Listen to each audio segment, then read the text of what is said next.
crafting a lasting legacy. Okay? Michael came to hear this. We don't want to build businesses that are just for today. We don't want to be businesses that just take us into retirement and fund that. We want to build businesses like Jen's building that her kids are going to take over and then her grandkids are going to take over. That's legacy. That's making a difference. We want to make a difference. We want to build businesses that our employees can feel proud of, to be a part of, because they're making a difference in the world. To do that, as the leader of the business, you have to have a plan. And there's two things I want you guys to think about having a plan for. One of them, and it's all legacy,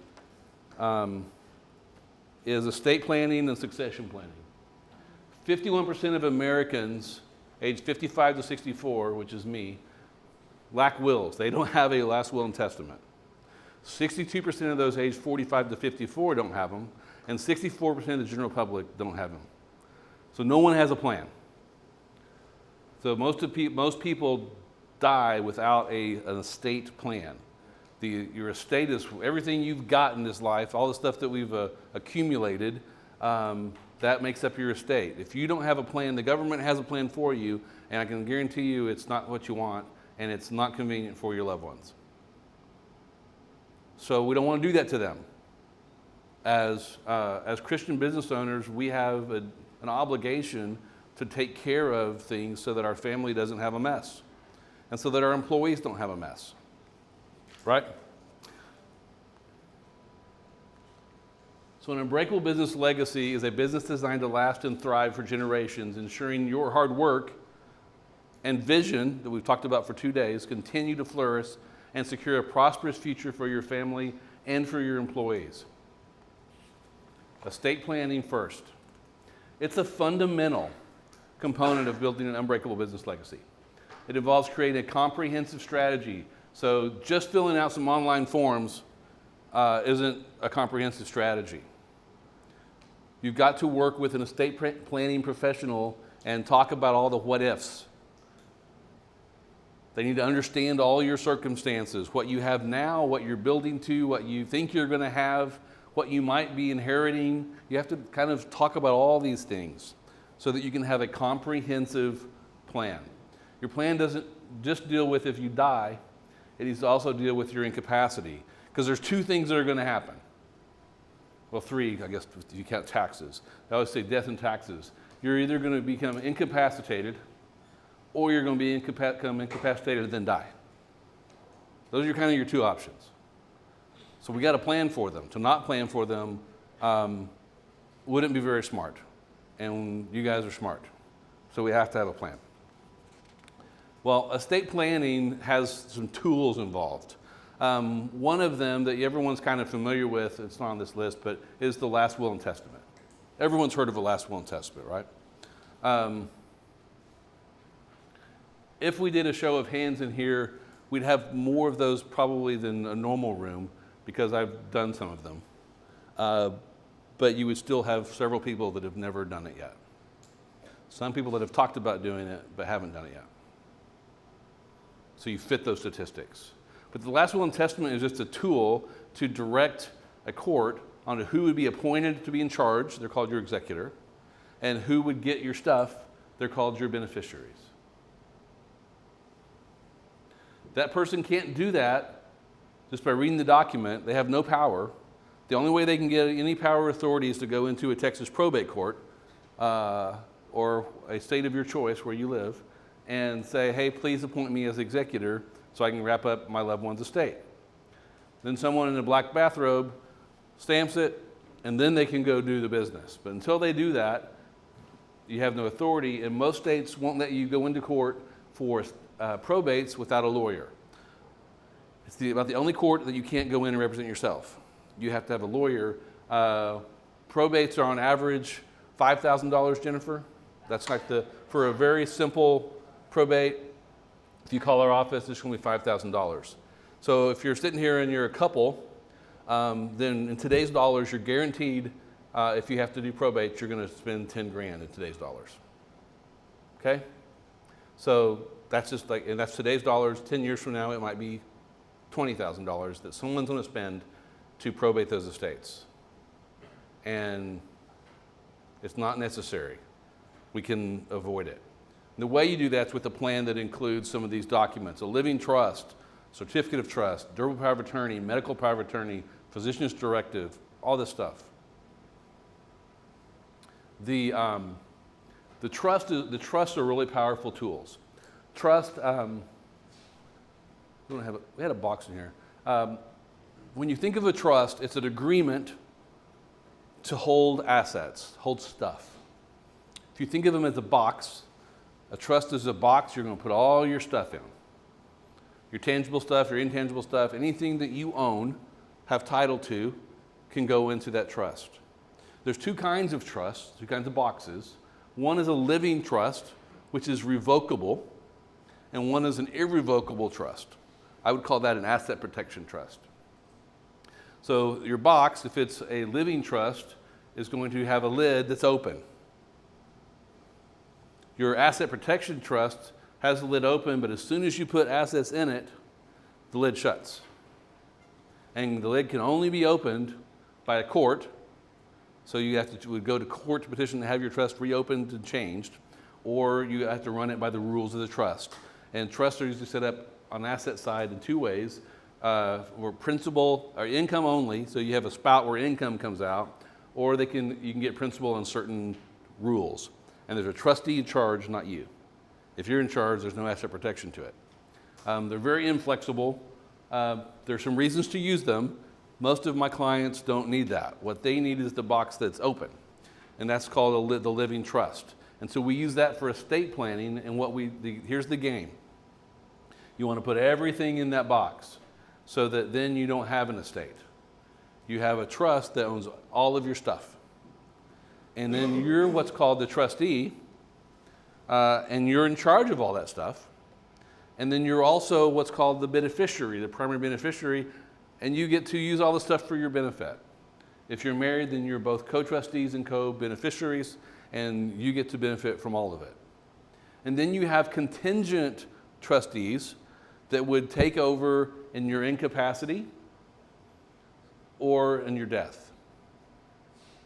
And then you have contingent beneficiaries that would become the people that receive from the trust in your death. And where that becomes important, anyone in here have minor kids? Yeah, so if you have minor children, we don't want them to suddenly inherit a business. We don't want them to inherit $100,000, $200,000 in cash when they're 16. Because what would happen to that is it would go into a probate court, and they would just hold it, and it would earn some minimal interest. And they would have to apply to the court if they wanted to buy a car, if they wanted to use the money for school, they'd have to apply every time and ask for that money. If you have a trust set up, then that money would be held in the trust and run by your trustee, not by the court. They have to ask the trustee for it, but the trustee is probably their aunt, uncle, or trusted friend that it's not real hard to go ask for it. It's not so inconvenient, and it doesn't have any cost associated with it where you have to hire lawyers to petition the court. And so by doing that, you can make sure that your 16-year-old doesn't have that problem, and then when they turn 18, the court does them a real favor of writing them a check for whatever's in the court registry. And so say there was $500,000 they inherited, and it's now grown to $5.25. They get the $5.25 at 18. I don't know about you. I wouldn't have made great decisions with that money. Luke, he probably would have. Luke somehow has come out of college with more money than he went in with. I don't know how he did that. But yeah. Luke asked for money to buy stuff, and I'm like, well, you have money. He said, yeah, I have to sell an investment to buy it. Why do I do that? So, but you don't want your 18-year-old to have that kind of money and that responsibility. And so if you use a trust, then you can measure out the money. You can say they get a certain amount when they're 21, they get a certain amount when they're 25, when they're 30, whatever you want it to be. You know your kids. But you're not going to give them the burden of this money, because if we're building business empires, there's going to be liquidity there, there's value that suddenly gets dumped on them. The other thing that these trusts can save you from is if you happen to have someone that's a beneficiary that has disabilities. If they have disabilities, then right now they're generally eligible for some government benefits. And if they were to inherit money from you, and it doesn't take very much, suddenly they're ineligible for government benefits. They're also ineligible for government benefits like Pell Grants. So if they're trying to get financial aid in college, their parents may have no money, and they might be eligible for financial aid. But if you were to give them money when you die, it could destroy their eligibility for those funds that they're entitled to. If they get it in a trust, it does not. And if they have special needs, if the trust is written correctly, it will say anyone that has special needs and receives something from this trust, it goes into a special needs trust. So then you can use that special needs trust to take care of their needs on top of whatever government benefits. Because we might as well have our loved ones take advantage of the government benefits that are there that we're already paying for. We've paid enough taxes for them, so they might as well get advantage of them. But if you don't plan right, you can rob them of that ability. Make sense?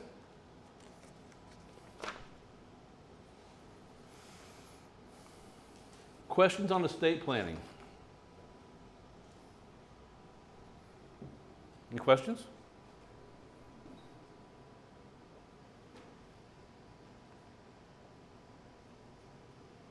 No? Okay. Succession planning. Succession planning is really business oriented, so it's estate planning for businesses. Anyone in business with someone else, like it's not your husband or wife. You guys are. If you are, then you really need to have start putting some plans in place for what happens if something happens to one of the partners. Right? And the reason is it keeps the business running smoothly, it preserves the legacy. It also makes employees feel better if there's a plan.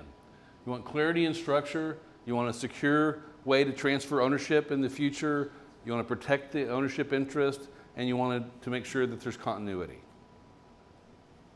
The way you would do that in an operating business is you kind of have to go through and do some deep diving and what are the roles that everyone's playing that are critical. I mean, maybe maybe it's a one-man show. You own the business, and if something happens to you, who's going to take over what you're doing? Is there someone in the business that you think could do that? You need to identify them, and then you need to be training them in a way that if something happens to you, they could take over. So that means you've got to be documenting things. You have to have systems, and they have to know what's going on. The other thing that you could plan for is use insurance to create a pool of cash where someone could be hired that has the skill sets needed to operate the business. Like your surviving spouse could hire a COO to come in and run the company for them while they try to figure out maybe if they want to make it saleable. But if you haven't had these discussions, if you haven't made these plans and you suddenly disappear, it can be very difficult. In the law firm, law firms are really weird because only lawyers can own them. So if something happens to me, it's kind of a mess. And so I've got an arrangement with Rochelle Fetty, who's an attorney that was an associate of mine, and then I think I may have already mentioned her, and we work together still on projects that if something happens to me, she will come in and help wrap up the firm. So you need to have those kind of discussions. If there's no one at your business that you think can do that, and you have a trusted friend that you think could come in and do that, that's a discussion you need to have. If you're building a business, you owe it to your team, your employees, to have those hard conversations now so they don't have to have them in the future.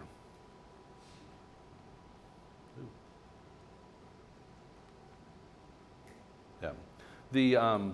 The things you want to plan for, death's number one. Another one that's really no fun to plan for is divorce, but I've seen it happen too many times, right? Disability. And then we've also seen recently corruption or criminal activity, where someone does something that's out of character, that is criminal, and they can't stay. Well, how do you get rid of them? And if you don't have a written agreement that defines how all that works, and I mean, should you get full value for your equity if you were embezzling from the company? Probably not. But if there's not an agreement that says that, you would be entitled to full value. If you were sexually harassing the employees and so we needed you to leave, should you be entitled to full value of your equity? No. If there's no agreement, you're probably going to get it. You're going to have to write a check to get rid of them. So there's some real problems associated with ignoring that succession plan, especially if you have co-owners. If you don't have co-owners, your different problem. Your problem is who in the world takes over. And so then you've got to really be thinking ahead and having people, we talked about, someone used the word, I think it was yesterday, grooming. You need to groom someone to take over. It's become, there's a negative connotation to it, but that word means something. You're preparing someone to fill a role. And you need to be doing that in your companies because things will happen. It's not a matter of if, it's just when. Things are going to happen in life. It's part of life, pain. And so we're all going to have sicknesses to deal with. We're going to have disabilities. We're going to have people disappoint us. And so get with your professionals and put a plan together.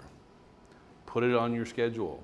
One of the things we talked about yesterday on day one was the 90-day blast, and to be considering what would be your 2 or 3 projects that you'd want to work on.